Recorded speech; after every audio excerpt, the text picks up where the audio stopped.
বাবা আমি খুব সমস্যা আছি বাবা, আমাকে আপনি বাঁচান বাবা, আমি খুব সমস্যা আছি। আচ্ছা কি হয়েছে ঘটনা কি হয়েছে সবকিছু খুইলা কও আমার। বাবা হয়েছে কি মনে করেন যে কি করো জামা কাপড় খুলিস কে?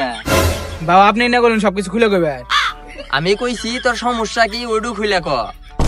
ও আচ্ছা কইবেন তো। বাবা সমস্যা হয়েছে কি, আমি তো একজনে ভুল বাড়তে আছি কিন্তু কোনো ভাবে ভুল বাড়তেছি না। अच्छा আপনি আমাকে মন্ত্র শিখাই দেন, আমি যেন তাড়াতাড়ি তা ভুলের পারি। ठीक है। দাঁড়া বৎস, তোর সমস্যার সমাধান আমি এখনই করে দিচ্ছি।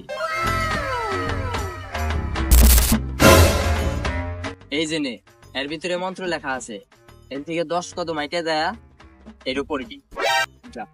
ওকে 8 9 10 10 কদম তো হইলই, এখন তালি মন্ত্রটা খুলে পড়ি। মদ খেয়ে ভুলে যা, গাঁজা খেয়ে রাজা হ।